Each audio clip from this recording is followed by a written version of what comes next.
سب کہیں سبحان اللہ۔ ایک مرتبہ درود پاک پڑھیں، الصلاۃ والسلام علیک یا سیدی یا رسول اللہ وعلی آلک و اصحابک یا سیدی یا حبیب اللہ۔ میں بات کر رہا تھا شکر کی۔ اللہ تبارک و تعالیٰ کے شکر کرنے والے لوگ چند ہیں۔ اللہ تبارک و تعالیٰ کی نعمتوں پہ شکر ادا کرنے والے بڑے تھوڑے لوگ ہیں، اور اس کا اظہار اللہ تبارک و تعالیٰ خود قرآن میں فرماتا ہے۔ سورۃ السبا کی آیت نمبر 13 کے اندر اللہ تعالیٰ فرماتا ہے وَقَلِيلٌ مِّنْ عِبَادِيَ الشَّكُورُ، وہ بڑے تھوڑے لوگ ہیں جو میرا شکر ادا کرنے والے ہیں، میرے اوپر راضی رہنے والے ہیں، اور جو میرے پسندیدہ لوگ ہیں، اور جن کے اوپر میں اپنی نعمتیں برساتا ہوں، جن کے اوپر اپنی رضامندی کا اظہار فرماتا ہوں۔ وَقَلِيلٌ مِّنْ عِبَادِيَ الشَّكُورُ، وہ بڑے تھوڑے لوگ ہیں۔ حضرت عمر فاروق رضی اللہ تعالیٰ عنہ آپ طواف فرما رہے تھے۔ جب آپ طواف فرما رہے تھے خانہ کعبہ کا، تو آپ نے دیکھا کہ ایک بندہ بڑا گڑ گڑا کے، بڑا زار و دار رو کر اپنے رب کی بارگاہ میں دعائیں کر رہا ہے، لیکن اس میں ایک دعا جس نے حضرت عمر بن خطاب رضی اللہ تعالیٰ عنہ کو برتہ حیرت میں مبتلا کیا، وہ دعا بڑی عجیب تھی۔ وہ دعا یہ تھی کہ وہ دعا کر رہا تھا، یا اللہ مجھے اپنے قلیل بندوں میں شامل فرما، مجھے اپنے قلیل لوگوں میں شامل فرما۔ حضرت عمر فاروق رضی اللہ تعالیٰ عنہ بڑے حیران ہوئے، بڑا تعجب ہوا کہ یہ کیسی دعا ہے۔ یہ کہہ رہا ہے کہ یا اللہ مجھے اپنے قلیل بندوں میں شامل فرما۔ قلیل تو تھوڑے ہوتے ہیں، کثیر زیادہ ہوتے ہیں، قلیل تھوڑے ہوتے ہیں۔ یہ قلیل کون سے لوگ ہیں، اور یہ قلیل لوگوں میں داخل ہونے کی دعا کیوں کر رہا ہے؟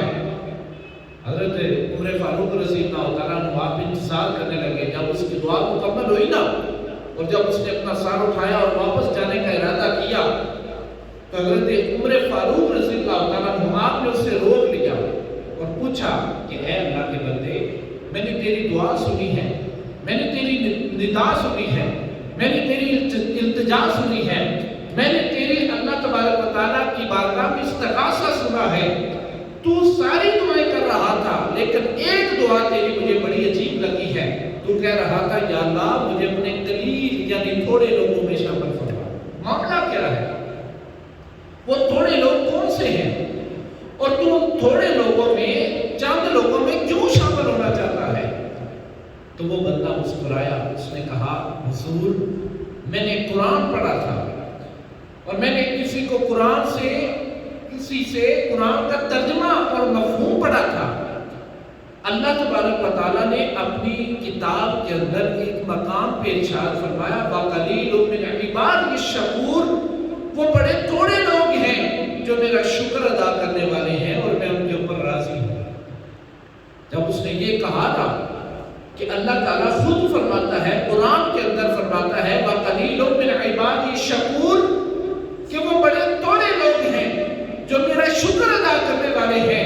وہ کہنے لگا حضور تب سے میں نے یہ ارادہ کر لیا ہے کہ آج کے بعد میں اپنے رب سے یہ دعا کروں گا، اللہ مجھے بھی ان قلیل اور چند لوگوں میں شامل فرمائے جن کے اوپر وہ اپنی رضا جو ہے وہ جاری رکھتا ہے، جن کے اوپر وہ راضی ہے، جن کے اوپر وہ خوش ہے۔ جن قلیل لوگوں کے بارے میں اللہ قرآن میں فرماتا ہے وہ چند لوگ ہیں جو شکر ادا کرنے والے ہیں، میں اس لیے اپنے رب سے دعا کرتا ہوں مجھے بھی ان چند لوگوں میں شامل فرما۔ تو برادران اسلام، اس سے پتہ چلا کہ جو اللہ کا شکر ادا کرنے والے ہیں وہ بڑے تھوڑے لوگ ہیں، جو اللہ تبارک و تعالیٰ کی نعمتوں پہ شکر ادا کرنے والے ہیں وہ بڑے تھوڑے اور چند لوگ ہیں، جن کا ذکر اللہ تعالیٰ قرآن کی سورۃ السبا کے اندر فرماتا ہے وَقَلِيلٌ مِّنْ عِبَادِيَ الشَّكُورُ۔ برادران اسلام، شکر کیا ہے؟ اللہ تعالیٰ کی ہر نعمت پہ شکر ادا کرنا، خوش ہونا، یہ شکر ہے۔ اللہ تعالیٰ فرماتا ہے نا لَئِن شَكَرْتُمْ لَأَزِيدَنَّكُمْ، اگر تم میرا شکر ادا کرو گے تو میں تمہاری نعمتوں میں اضافہ کر دوں گا، اگر تم کفرانہ کرو گے، ناشکری کرو گے، تو میں تمہاری اور میرا عذاب بڑا سخت ہے۔ اب اللہ کی نعمتیں کیا ہے؟ اگر ہم بول رہے ہیں تو زبان اللہ کی نعمت ہے، اگر ہم دیکھ رہے ہیں تو آنکھیں اللہ کی نعمت ہے، اگر ہم سن رہے ہیں تو کان اللہ کی نعمت ہے، اگر ہم کوئی چیز پکڑ رہے ہیں، کام کر رہے ہیں تو یہ ہاتھ اللہ کی نعمت ہے، اگر ہم زمین پہ چلنے کے قابل ہیں تو یہ ٹانگیں اللہ کی بہت بڑی نعمت ہے، اگر ہمیں بارش سے، بادل سے، سر ڈھانپنے کے لیے اور دھوپ سے اپنے آپ کو بچانے کے لیے چھت میسر ہے تو یہ چھت اللہ کی بڑی نعمت ہے، اگر ہمیں رب کی بارگاہ میں سجدہ کرنے کے لیے اللہ کے گھر بغیر کسی ڈر اور خوف کی میسر ہیں تو یہ اللہ کے گھر بہت بڑی نعمت ہے، اگر کھانا کھانے کے بعد اس کو ہضم کرنے کا نظام ہمارے اندر موجود ہے تو وہ معدہ اور وہ نظام انہضام اللہ کی بڑی نعمت ہے، اگر سوچنے کے لیے، اگر خیالات پیدا کرنے کے لیے اللہ نے ہمیں دماغ عطا کیا ہے تو وہ دماغ اللہ کی بڑی نعمت ہے، اور اگر کھانے کے لیے، پینے کے لیے، اپنی پیاس اور اپنی بھوک مٹانے کے لیے اللہ نے ہمیں گندم عطا کی ہے تو وہ گندم اللہ کی نعمت ہے، اگر اللہ نے ہمیں پانی عطا کیا ہے پیاس بجھانے کے لیے تو وہ پانی اللہ کی بڑی نعمت ہے، اور اگر اللہ تبارک و تعالی نے ہمیں بیماری عطا کی ہے تو میرے آقا نے فرمایا جو بندہ بیمار ہو کے دنیا سے جاتا ہے اللہ اس کے گناہ دنیا میں مٹا دیتا ہے، تو وہ بیماری اللہ کی بڑی نعمت ہے۔ اللہ تبارک و تعالیٰ کی ہر نعمت کے اوپر اس کا شکر ادا کرنا یہ سب سے بڑی نعمت ہے، اور سعادت مند زندگی گزارنے کے لیے میں نے آپ کو 3 اصول بتائے ہیں۔ علماء لکھتے ہیں کہ شکر